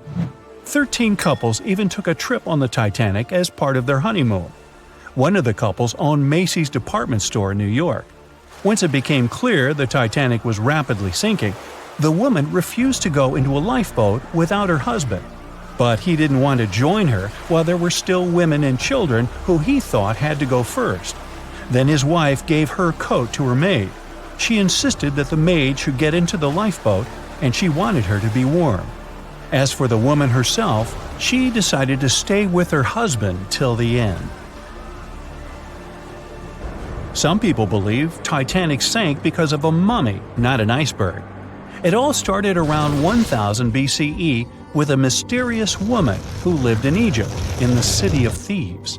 People knew little about her, but they called her a priestess. Her mummy was put in a wooden sarcophagus and covered with a large lid with the image of her face and some mystical inscriptions. This place had been hidden until the first half of the 19th century, when a group of locals accidentally came across it. They disturbed her peace. No one knows how, but the mummy disappeared that day without a trace. A couple of decades later, a group of rich friends from England traveled to Egypt and found the empty mummy casket with the image of the priestess, whose dark eyes seemed to be looking into the void. They decided to buy it, but the buyer disappeared the same night before he even got the case. All members of the group had some accidents. The casket changed its location a couple of times until it, as some believe, ended up on the Titanic. It took more than 70 years for a robot submarine to find the ruins of this legendary ship. The wreck lies nearly 13,000 feet under the surface of the Atlantic Ocean, split into two halves. Why did the liner break apart? No one knows exactly. Some think it happened because of the water that got inside when the ship collided with the iceberg. The pressure was so powerful it separated two parts of the vessel, starting with the ship's bottom structure. Others say it was because of the hull rivets. They had a high concentration of slag or smelting residue, and that's something that can cause the metal to split apart. The ship generally had many flaws, starting with the design. The watertight bulkheads weren't completely sealed on top. This allowed the water to flow between the compartments and, in the end, sink the vessel. The iron of the ship's rivets and steel of the hull ended up ruined because of high sulfur content, cold temperatures, and high speeds. The steel shattered and the rivets popped out quite easily. Because of this, Titanic sank 24 times faster than it would have otherwise. If the ship had hit the iceberg head-on instead of ramming it with its side, it would have probably stayed afloat. How come the crew members didn't have binoculars? It would have surely helped them spot the iceberg on time and maybe even avoid the disaster. But the binoculars on the Titanic were locked in a storage cabinet. Only one crew member had the key, and he had been transferred off the ship right before it set sail. He later said he hadn't remembered to hand over the key. But even without the binoculars, the ship might have had some time to change course and avoid the collision if the crew had gotten some warning. But that's the thing, someone did warn them. About an hour before the incident, a ship that was relatively close to Titanic, the SS Californian, sent a message to inform them it had stopped because of dense ice field. But the warning never got to the Titanic's captain. Some experts say it was because the radio operator didn't think it was that urgent. And later, the SS Californian said they didn't get a call for help from the Titanic because their radio operator was off duty. Some say the crew on the Titanic couldn't spot the iceberg on time because of an optical illusion. Atmospheric conditions that night probably caused super refraction, which could have camouflaged the berg. After all, no one actually saw the iceberg until it was too close to the ship to somehow avoid the crash. Not even a whole minute passed between the moment they saw the iceberg and the collision. It was only 37 seconds, and it took Titanic 2 hours and 40 minutes to disappear below the ocean's waves.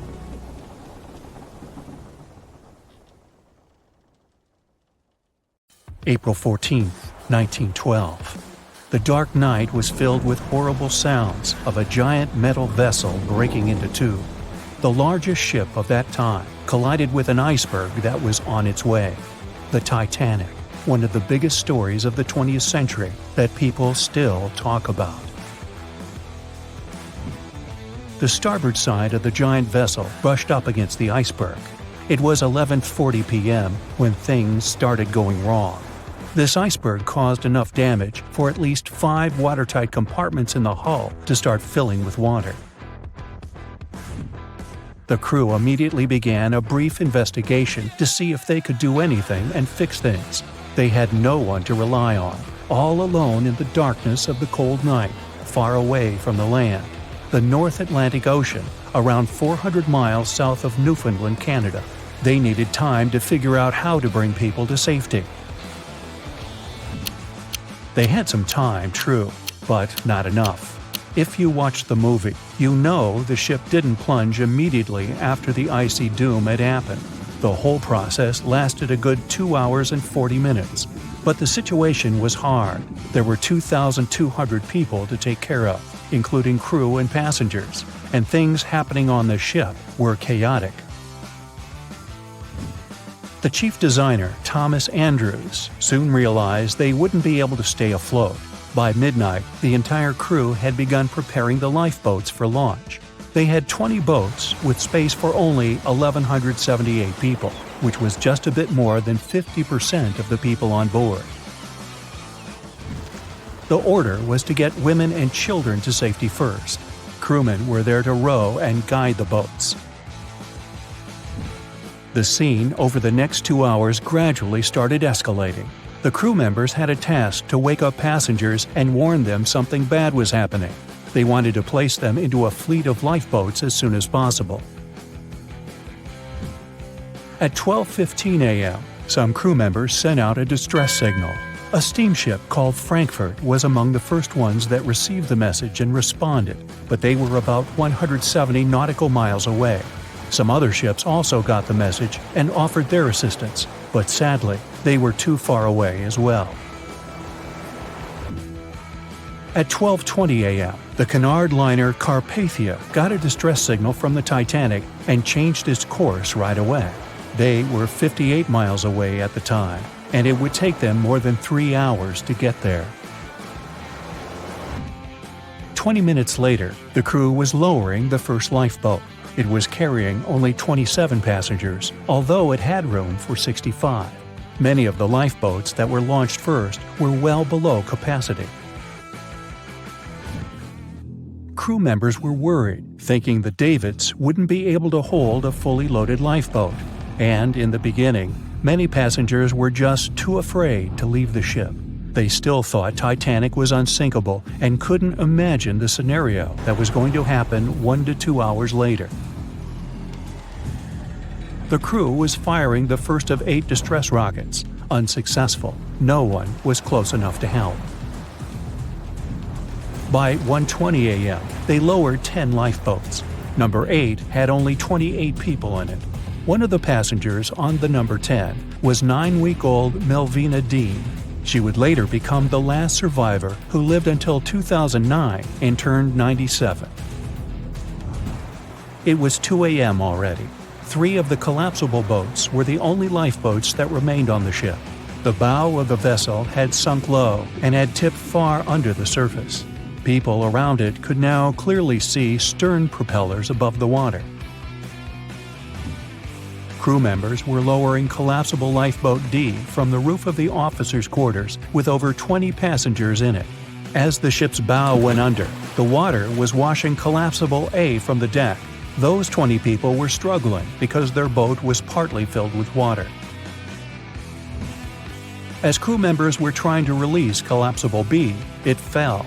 Before they righted it, the water swept it off the ship. 30 passengers still managed to find safety on the overturned lifeboat. At 2:17 a.m., the ship's wireless operator decided to transmit one last distress call.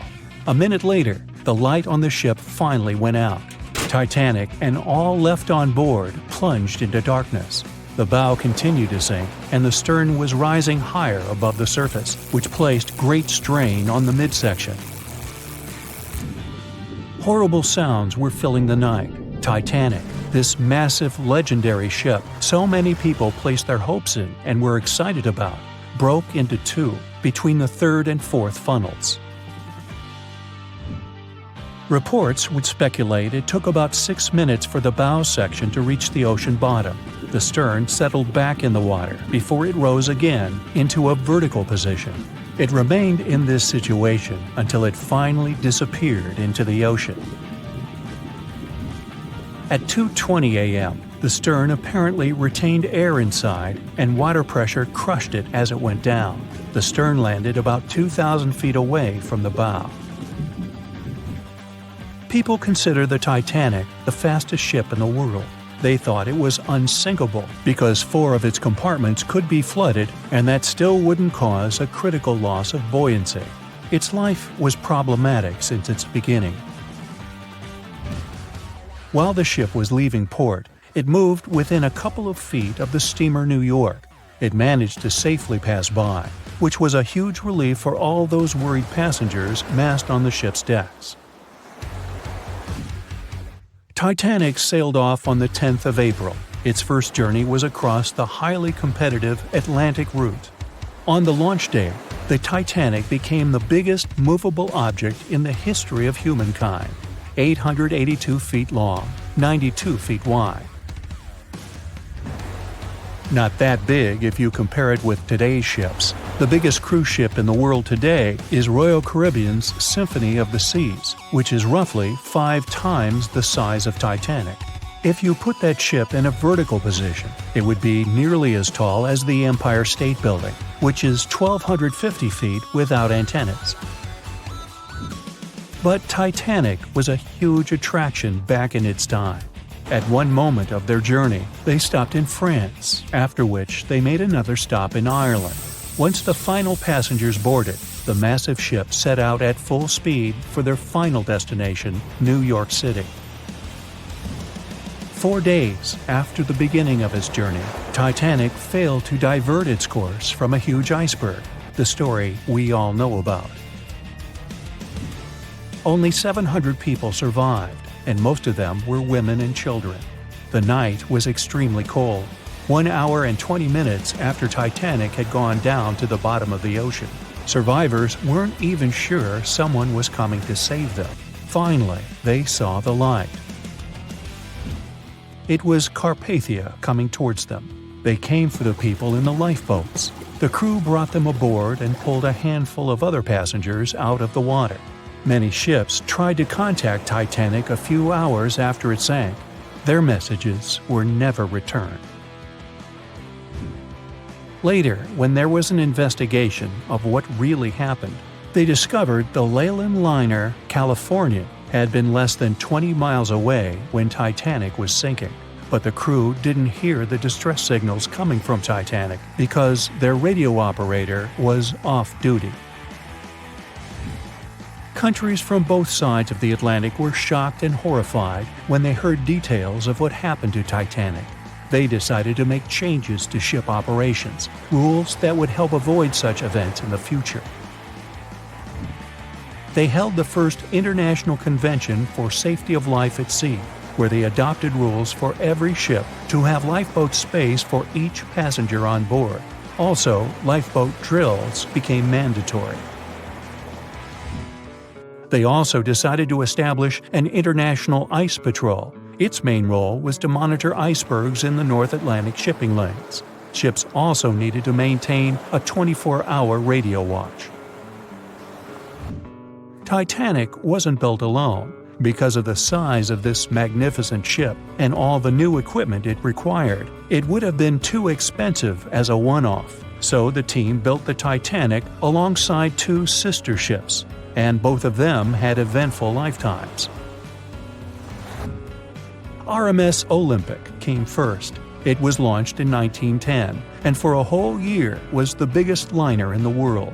The Britannic was another sister ship that sailed for a while before it too ended down on the ocean bottom. But only Titanic became a legend and one of the most fascinating stories of modern history. The unsinkable Titanic didn't go down peacefully, which made finding its final resting place all the more difficult.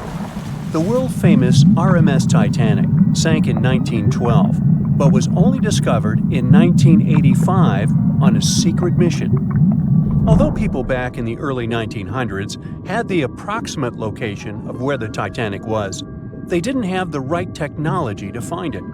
As it went under, the ship sent several CQD signals, standing for Come Quickly, Distress, to a nearby ship named Carpathia. Come at once, we have struck a berg.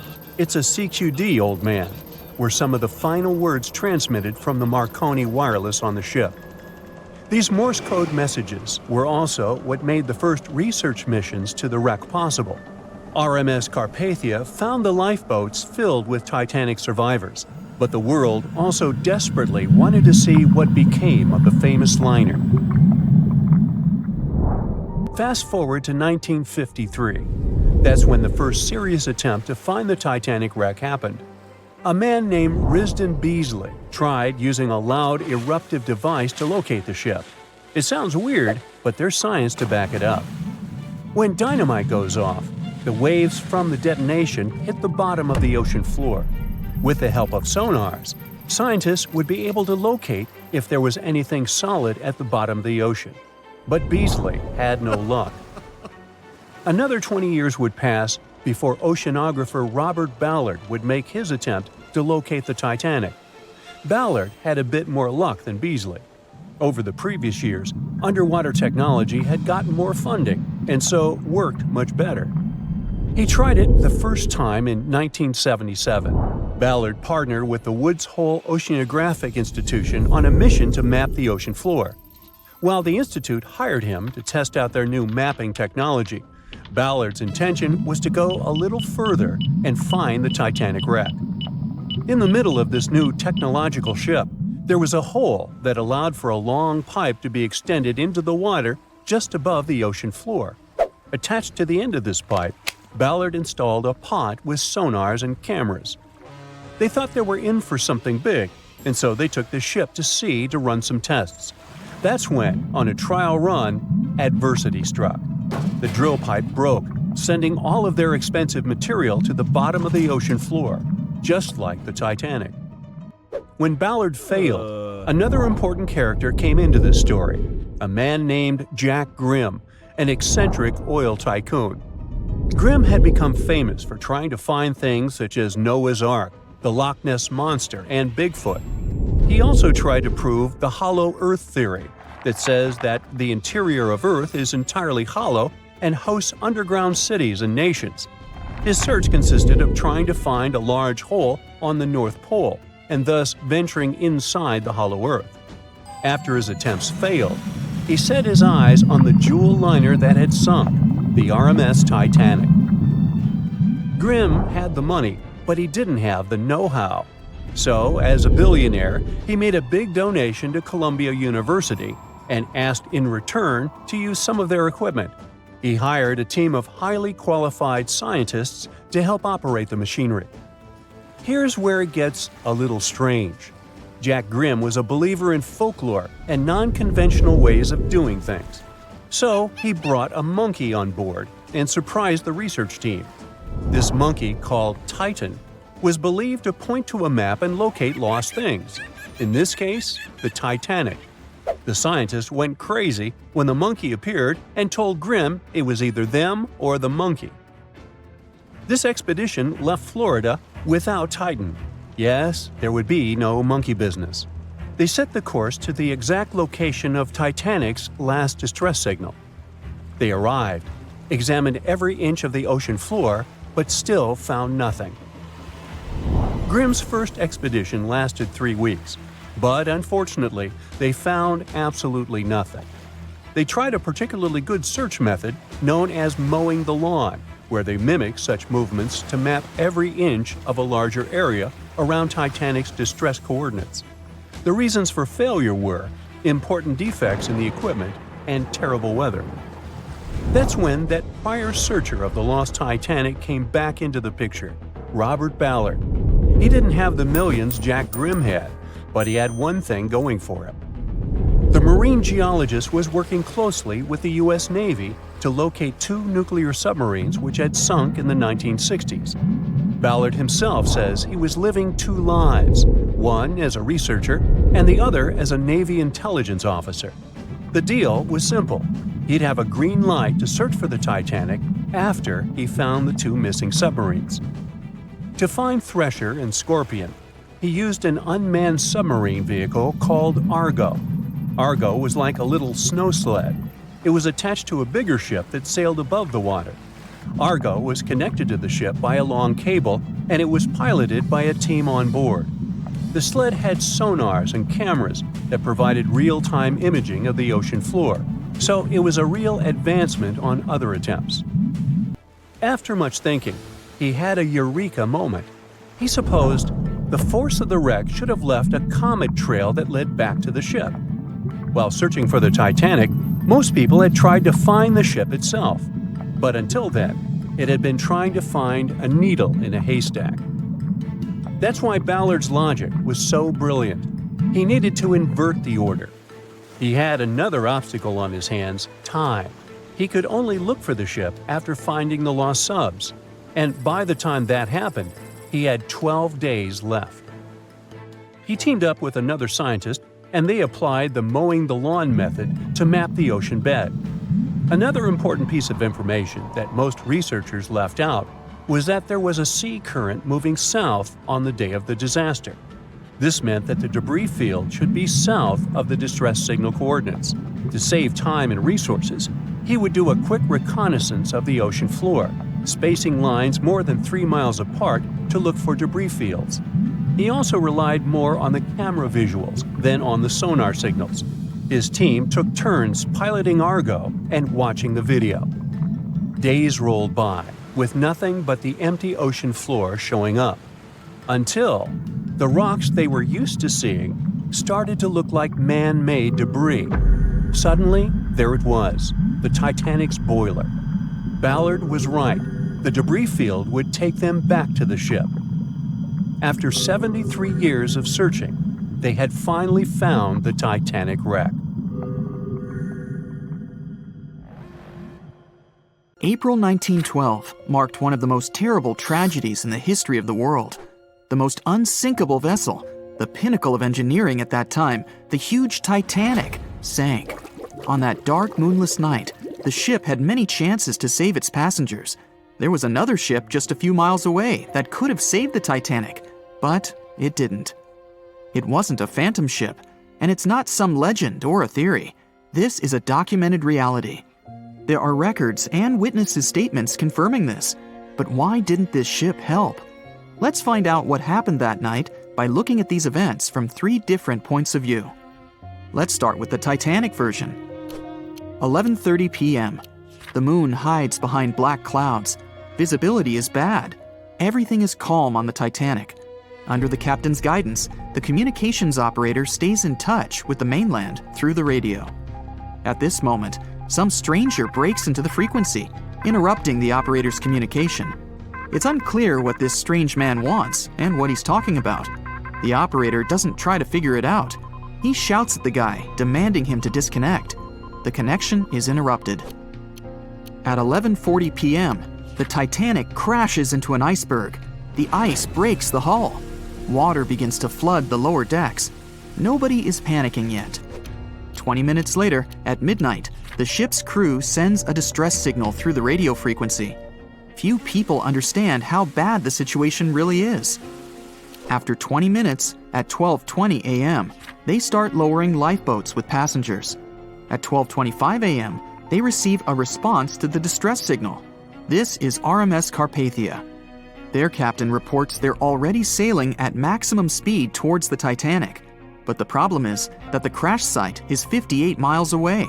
This means Carpathia will only be here in 4 hours. At 12:45 a.m., the sinking ship's crew release rockets into the air.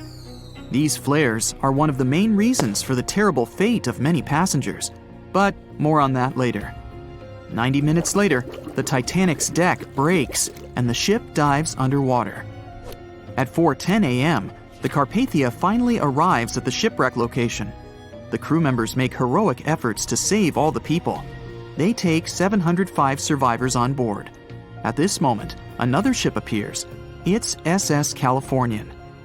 The Carpathia sails towards the New York coast with all the people. The Californian floats in search of passengers and finds nothing but wreckage. The ship was only a few miles away while the Titanic sank into the icy water. The Californian could have saved these people, but did nothing. Its captain, Stanley Lord, made one of the most terrible acts that a sailor can allow. He didn't help a sinking ship. When the world found out about all this, they detested Captain Lord. They couldn't bring charges against him, and the trial didn't punish him. But his career was ruined entirely, as no other ship company would hire him. Despite this, he never confessed he had been guilty. Before he passed away, the captain said it hadn't been his fault. If this was true, then what happened there? This brings us to the Californian version. It's the night of April 14th. The Californian is sailing in the cold waters of the North Atlantic. The ship gets into a section with a lot of icebergs. At 10:10 p.m., Captain Lord stops the ship. It's too dangerous to move around this area, as they can damage the hull. At 11 p.m., the ship starts drifting. It's impossible to move in such conditions with such poor visibility. The captain knows that the Titanic is coming here, so he orders the radio operator to warn the ship about the danger. Radio operator Evans turns on the receiver and tries to contact the Titanic. He spends about 30 minutes on it. The connection is finally established. At this moment, the Titanic radio operator is speaking with the mainland. Evans interrupts this conversation and tries to warn the ship about icebergs. The operator doesn't understand Evans' words. He's annoyed because Evans broke into the channel so brazenly. He shouts at Evans and cuts the connection.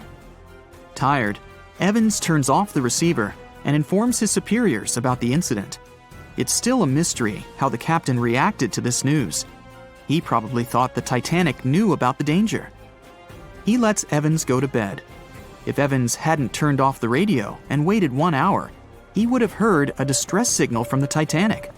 But you shouldn't blame him. At this point, he has no official reason to stay at the transmitter. Evans is too exhausted and can't fight drowsiness. So, Evans goes to bed. The Titanic begins to sink. Its captain sends a distress signal. The operator on board the Carpathia catches it, but the Californian doesn't, since the receiver is turned off. Captain Lord can't sleep. He feels that something is wrong. Meanwhile, the Titanic is rapidly sinking under the water. The captain gives the order to launch rockets into the air. And here is where one of the critical mistakes takes place. They release warning lights, but they are not red. The crew forgot to take red rockets on board for some reason, so they lit up the sky with a bright white light. If you need to send a distress signal, you need to release red lights. Captain Lord sees these lights, but doesn't perceive them as a cry for help. It can't be that there are no standard red rockets on such a massive ship as the Titanic. But, unfortunately, it can. Captain Lord thinks the Titanic is sailing away. Perhaps there is some unknown reason behind those white lights, but he doesn't really know. So, Captain Lord has no idea that the Titanic is sinking. He still decides to contact the ship, but this time, not through radio communication. Captain Lord doesn't wake up the radio operator and sends a signal to the Titanic through a signal lamp. It's important to understand that many old-school captains didn't take radio communication seriously. They didn't understand the value of this technology. That's why Captain Lord doesn't wake up Evans. He sends light signals, but the Titanic doesn't respond. Many survivors later mentioned seeing the flashing lights of the Californian, but there was nothing they could have done. The ship's crew doesn't hear their cries for help. At 2:20 a.m., the Titanic completely goes underwater. A little more than 2 hours later, radio operator Evans wakes up and turns the transmitter on. He hears many rescuers talking about the sunken ship. Evans understands everything. He reports this to the captain. At that moment, the Californian immediately heads to the wreck site. They meet Carpathia there. With the survivors on board, it sails towards New York. The Californian stays sailing and looking for people. They find nothing but wreckage. The Californian returns to the mainland. The news about the ship that could have saved the Titanic is spreading all over the country. The trial begins. Captain Stanley Lord and the crew tell their version. They say their ship had been standing still. Many people don't believe them, and some of the surviving passengers claim to have seen the Californian sailing by. Still, the judge declares them innocent. 1962. Captain Stanley Lord is a very old man. He calls a notary to confess something. The captain makes his last remark about this case. He swears he's not guilty. But if it wasn't the Californian sailing past the Titanic at that moment, then what? The Samson theory could answer that question for us. The sealing ship Samson is sailing in the cold waters of the North Atlantic. The crew aren't sleeping. They carefully study the surroundings, but not because they're afraid of icebergs. They're scared of meeting with the U.S. Coast Guard. The Samson ship's crew catch seals, which is illegal. At 12:45 a.m., Samson's captain sees white signal rockets. The team is sure it's the Coast Guard. They turn off the lights and sail away. It's dark, so they don't notice the sinking Titanic. They return to the coast of Iceland and hear about the disaster. They realize they have abandoned the drowning passengers. The nephew of one of Samson's crew members reads about this story in his uncle's diary. The nephew asks for permission to publish these recordings. All the people realize that Captain Lord wasn't guilty, but unfortunately, he didn't live to see this moment. Actually, it's still unknown who is guilty in this story. 2 ships were nearby the Titanic. Their captains were adequate people. They would have helped save all the passengers. Their fault was that they couldn't understand what the Titanic wanted on that dark night. Someone forgot to put red flares in the box. This small but fatal detail was one of the leading causes of the tragedy. We know Titanic from so many stories, even a movie, but now we have its first full-sized digital scan. And nope, it's not like those models from before, where we mostly imagined what the ship was supposed to be like. This time we got a real digital scan. A team of experts really mapped the deep sea floor around the Titanic together with the ship itself. We basically got a 3D view of the entire wreck, which is like going deep down beneath the ocean's surface and seeing Titanic as if all the water has been drained away. So, the story of the wreck started in 1985, 73 years after the Titanic went down. The explorer named Robert Ballard stumbled upon it somewhere between 2 submarines that also went down in that area. He was actually on a different task back then, so he didn't even have time to explore the ship properly. But as he was searching for the submarines, he realized how ocean currents affect sinking debris. He noticed the heaviest object sank quickly and left a trail of debris behind, the trail that followed the currents. Using this knowledge, Ballard made a hypothesis the Titanic had broken in two and left a debris trail as it sank. Before he found the wreck, everyone thought the ship just went down in one piece after hitting an iceberg. So everyone knew where the ship was so the adventure could start, or not. It was hard to explore it. The ship is enormous, and the dark depths of the ocean make it really difficult to capture its whole body in one go. So we mostly relied on glimpses of the decaying ship, and had to settle with teasing scattered parts of the whole picture and filling it up with speculations and stories. But in the summer of 2022, we finally got something different. A team of experts from Magellan Loaded, a company specializing in mapping the deep sea, teamed up with Atlantic Productions, who were making a documentary about the project. They embarked on a mission to capture the complete view of the Titanic. They used submersibles. Those are vehicles that go underwater, remotely controlled by a team of skilled explorers. These submersibles dove deep into the ocean. It wasn't an easy job. They spent over 200 hours collecting information about the entire length and breadth of the wreck. It was like a real-life treasure hunt. But instead of finding gold and jewels, they took something even more precious. Over 700,000 images of the Titanic from every angle possible. Yup, they took photos of every tiny part of the ship, even the not-so-interesting bits most of us would usually skip. Even mapping the muddy parts was an important part, because it helped fill in the gaps between the more exciting things they discovered. And this was a way for all of us to finally get a detailed 3D reconstruction. Even though it's been more than 100 years, you can still recognize the bow of the Titanic, covered in rust that hangs down like stalactites. On top of the bow is the boat deck, where a big hole gives us a glimpse into the empty space where the grand staircase once stood, like a window into the ship's glamorous past. Its stern is now a wild mess of twisted metal. As the Titanic went down, this part collapsed and spiraled into the seabed. The bow and the stern ended up separated by about 2,600 feet. There's a vast field of debris surrounding this giant, stuck on the seafloor. This debris is like a scattered treasure trove, full of intricate metalwork from the ship, statues, and even unopened champagne bottles. There are also personal belongings that went down together with the ship, like dozens of shoes resting across the seafloor. It was a tough task to do, go down and take all those pictures. It may not sound that hard at first, considering it was the vehicle that really immersed itself into such deep parts of the ocean, not the people. But studying the ocean is hard. We haven't explored, mapped, or even seen over 80% of it. The conditions are harsh, and the pressure becomes more intense the deeper you go. And their vehicle had to dive down to nearly 13,120 feet below the surface. That's like 12 Eiffel Towers stacked on top of each other. Plus, you have strong currents in that area, so it was probably like trying to navigate through a watery maze. And submersibles weren't supposed to touch anything. Even the slightest wrong step can damage the wreck that was already so fragile.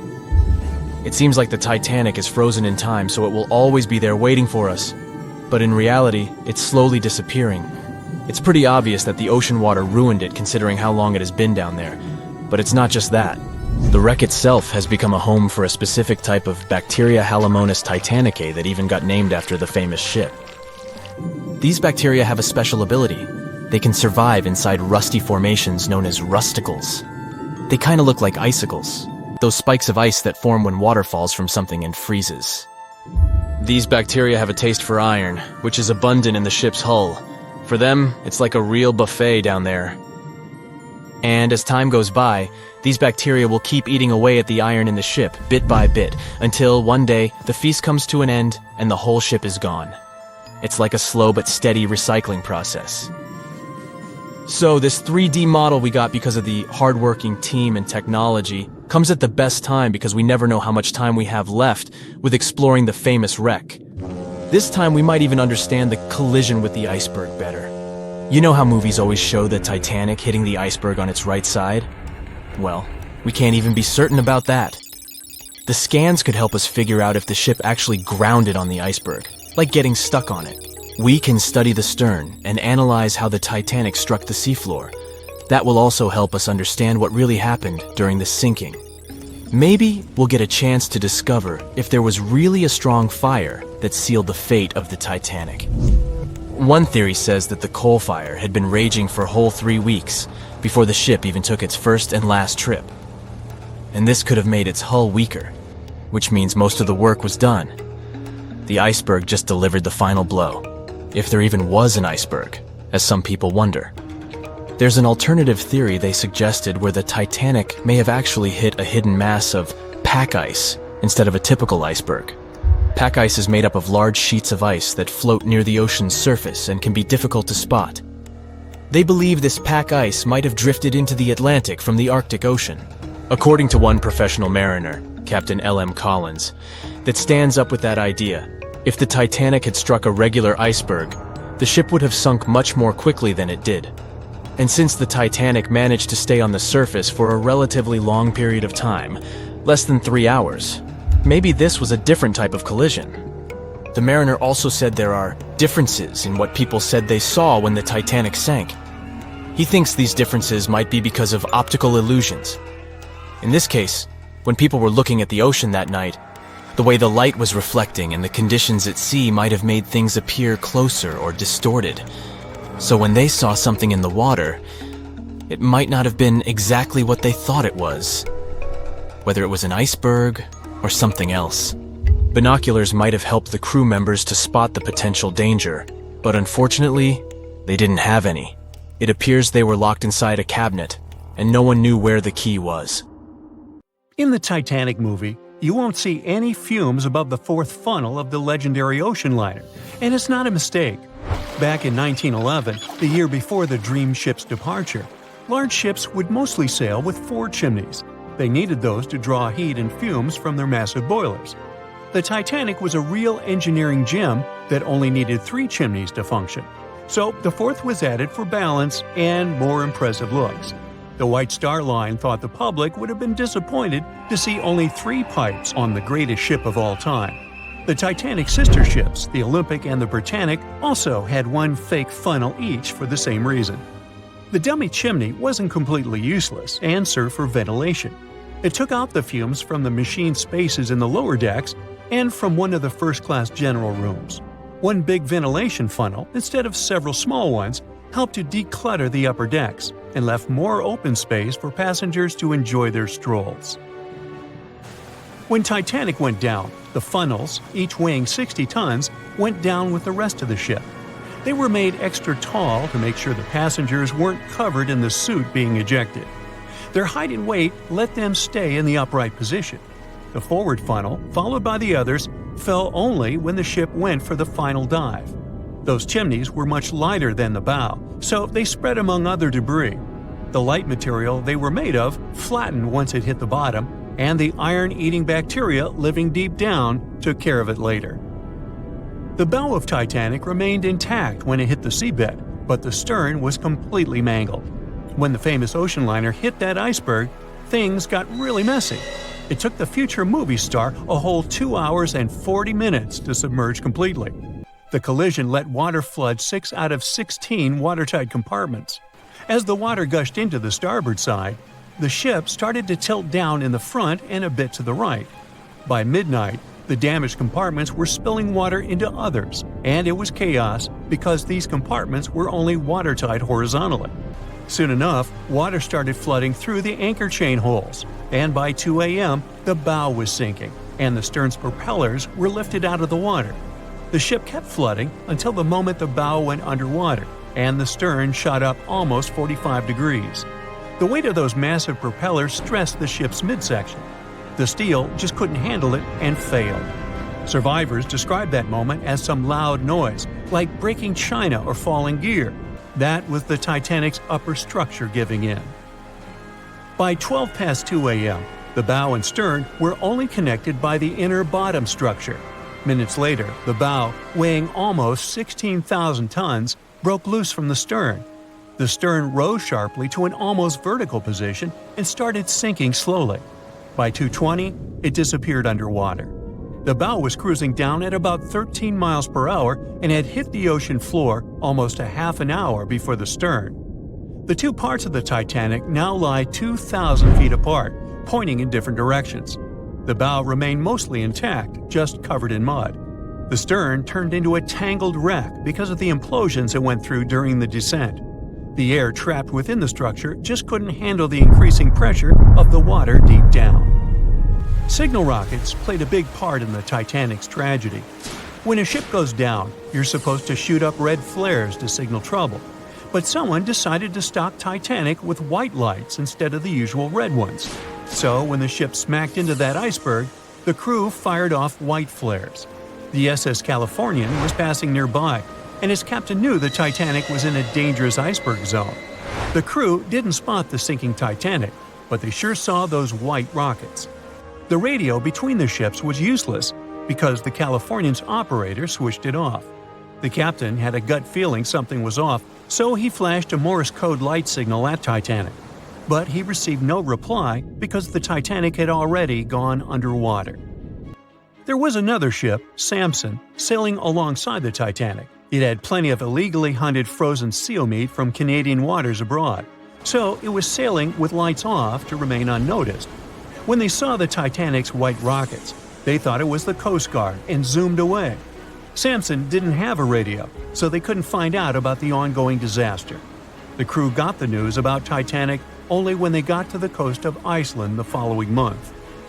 There have been many theories to explain the Titanic tragedy, and one of the recent ones says that there was a fire involved. An Irish journalist went full detective for decades, digging into the mystery, and stumbled upon a game-changer. He came across a photo album that had been hiding from the public for a century after the tragedy. In the pictures, taken at the Harland and Wolff shipyard in Belfast, Northern Ireland, just over a week before the liner sailed, you can clearly see a massive 30-foot black spot on the ship's hull. Maloney researched the photos and eyewitness testimony from the time and claimed that a fire spontaneously broke out inside of one of Titanic's enormous coal bunkers. It was raging for a whole 3 weeks and messed with the metal, critically weakening a crucial segment of the ship's hull. Back then, most ships had just one hull, so it was the only skin the Titanic had. That's why the Iceberg managed to punch a hole through the ship so easily. If it hadn't been for the fire, the Titanic might have shrugged off that iceberg collision. The company operating the liner knew about the fire, but they decided to conceal that fact. They didn't want any negative stories in the press as they faced some serious competition in transatlantic voyages. The Titanic was sold out, so they stocked up on coal and made it sail. The moon might have also played a role in the sinking. Our satellite heavily affects tides on the Earth. The closer it is to our planet, the stronger the tides are because of the increasing gravity of the moon. Back in 1912, the moon was so close it made several glaciers in Greenland break apart. Massive chunks of ice that broke off from the glaciers started floating south. The supermoon event came just 6 minutes after a spring tide. During new and full moons, the alignment of the moon, the Earth, and the Sun makes their combined gravity reach its peak. And the day before, our planet had come the closest to the Sun that year, which made the gravity even stronger. This mixture of events created perfect conditions for one of the most powerful tides in history. It created the perfect conditions for the icebergs breaking off from Greenland's glaciers to move freely. Opponents of this theory say that the difference in tidal force wasn't actually that big, and it couldn't have been the main cause of the sinking. The iceberg tore down the side of the ship, leaving a huge opening in the hull. It wasn't a continuous rip, and damage was caused in several places. Some experts believe the ship would have survived the iceberg if it had hit head-on. The Titanic had watertight compartments designed to prevent flooding in case of a collision. Only the first 3 or 4 of these compartments would have been flooded. This could have helped save a lot of lives. Supporters of this theory put the blame for the disaster on First Officer William Murdoch. Huge, fast-moving ships don't just turn in a matter of seconds like a speeding car. It takes minutes. When Murdoch realized the collision was inevitable, he tried dodging left to avoid a direct hit. But despite his efforts, the ship still collided with the iceberg. You know the rest. It seems like we all cried watching the heartbreaking goodbye of Jack and Rose from the Titanic. Oops, spoiler, sorry. But the real-life stories from the sinking of the famous ship were no less touching. Joseph LaRoche was born in 1886 in Haiti to a wealthy family. He was growing up without a dad, but his mother was a self-made woman and a respected merchant. His uncle was the head of his country. Joseph was fluent in French, Creole, and English. At the age of 15, Joseph realized he wanted to become an engineer. There were no engineering schools in Haiti, so he moved to France to get his education. The journey took him a whopping 83 days. Still, in his student years, Joseph met Juliet in a suburb of Paris through a mentor. They soon became friends, and then it grew into something bigger. The couple decided to get married. There was only one problem. Joseph couldn't find a well-paid qualified job even after completing his studies because of racial discrimination. The intelligent young man realized he could do better. Plus, he needed to provide for his growing family. His 3rd kid was on the way. His uncle back in Haiti promised he'd help Joseph secure a job as a mathematics professor. His mother was overjoyed that her son and his family would be living in Haiti. She bought them first-class tickets for the French liner La France as a reunion gift. But that liner had really weird rules separating parents from their offspring for meals. The LaRoches didn't want to leave their youngsters and make them feel sad on a trip across the ocean. So they decided to trade their first-class tickets for La France for second-class tickets for RMS Titanic's maiden voyage. The Titanic was all the hype, and it didn't separate families, so it looked like a great deal. They planned to change for another ship in New York that would take them straight to their final destination in Haiti. The family boarded the Titanic on April 10, 1912, at Cherbourg. They had 3 days to enjoy the luxurious staterooms, a dining salon, a library, and 3 outdoor promenade decks available to second-class passengers. Juliet sent a letter to her father from Titanic's final stop in Queenston, Ireland. She told him they were more than happy with the accommodation. They had 2 bunks in their cabin and a couch that converted into a bed for their youngest family members. The family made friends with some nice co-passengers with whom they had traveled together from Paris. She thought they had been the only other French people on board, so they sat together for meals. Juliet mentioned they had all spent time together on the deck of the liner. She also wrote the people on board were friendly, although some sources say the family had gone through quite a lot of mean stares, gossip, and remarks. On the night of April 14th, their exciting journey came to an abrupt end. Even though Titanic's wireless operators had received warnings about drifting ice from nearby ships, the liner continued to plow ahead at full throttle. It was around 11:40 p.m. when Titanic's hull collided with the Iceberg around 370 miles off the coast of Newfoundland. The practically unsinkable ship was severely under-equipped with lifeboats, enough for only about half of its 2,200 passengers. The nearest rescue ship, the Carpathia, was too far away to help. A steward woke up the LaRoche family and took them to the lifeboats, as Juliet remembered later. She couldn't speak any English, so everything that was going on seemed even scarier to her. A little after midnight, the crew received the order to give priority to women and children when boarding the lifeboats. Juliet later remembered a terrible panic had begun, as people had been pushing each other to get to the desired seat. At some point, she felt they had pulled away her older daughter and thrown her into the abyss. A moment later, she had joined her Simone in the same emptiness. So, pregnant Juliet and her two daughters got spots in Lifeboat 14. But they had to say goodbye to Joseph as the boat was being lowered into the sea.